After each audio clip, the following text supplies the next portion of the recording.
کہ کیا کھڑے ہو کر پیشاب کرنا جائز ہے؟ اگر جائز ہے تو کن صورتوں میں جائز ہے؟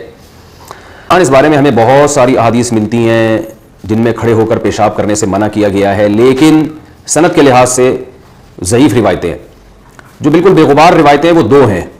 ایک تو بخاری کی حدیث ہے کہ حضرت حذیفہ بن یمان رضی اللہ عنہ سے روایت ہے کہ نبی صلی اللہ علیہ وسلم اتا سبات قوم فبال وتوضا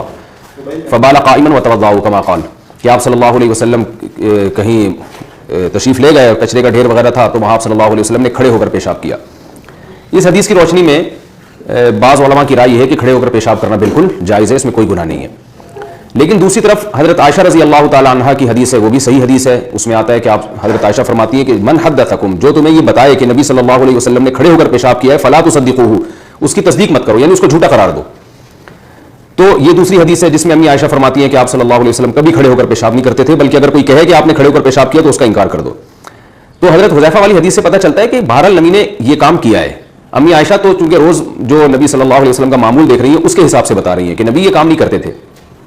تو اس سے ہمیں پتہ چلتا ہے کہ آپ صلی اللہ علیہ وسلم کا جو عام معمول تھا وہ بیٹھ کے پیشاب کرنے کا تھا، اور اس میں آپ صلی اللہ علیہ وسلم اتنی زیادہ تاکید سے اور اتنی پابندی سے بیٹھ کے پیشاب فرمایا کرتے تھے کہ امی عائشہ کو یہ گمان ہوا کہ یہ کبھی ہو ہی نہیں سکتا کہ نبی کھڑے ہو کر پیشاب کریں گے، تبھی تو کہہ رہی ہے کہ جو یہ کہتا ہے اس کا انکار کر دو۔ اس سے پتہ چلتا ہے کہ اصل سنت اور اصل ادب یہی ہے کہ بیٹھ کے پیشاب کیا جائے۔ ایک واقعہ ملتا ہے کہ کھڑے ہو کر پیشاب کیا، تو کبھی بھی ایک واقعے کو اصول نہیں بنایا جاتا۔ اصول ہمیشہ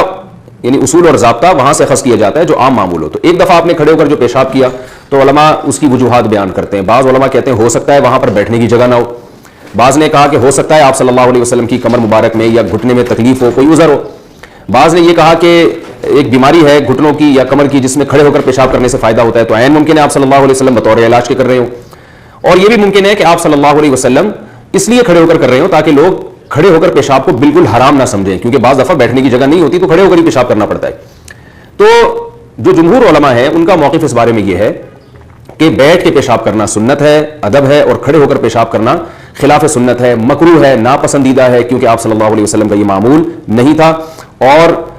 اگر کھڑے ہو کر پیشاب کرنے میں چھینٹے پڑنے کا اندیشہ ہو تو پھر تو یہ بالکل ناجائز ہے، حرام ہے، کیونکہ آپ صلی اللہ علیہ وسلم نے فرمایا استنزہوا من البول فإن عامۃ عذاب القبر منہ، پیشاب سے کی چھینٹوں سے بچو، یعنی پیشاب سے بچو، اس لیے کہ اکثر عذاب قبر پیشاب کی وجہ سے ہوتا ہے۔ تو خلاصہ کلام یہ ہے کہ کھڑے ہو کر پیشاب کرنا مکروہ ہے، ناپسندیدہ عمل ہے۔ اصل سنت یہی ہے کہ بیٹھ کے پیشاب کیا جائے، البتہ کھڑے ہو کر پیشاب کرنے کو حرام یا گناہ کبیرہ نہیں کہا جائے گا، ناپسندیدہ مکروہ کہا جائے گا، اور اگر کوئی ضرورت ہو تو پھر بالکل جائز ہے۔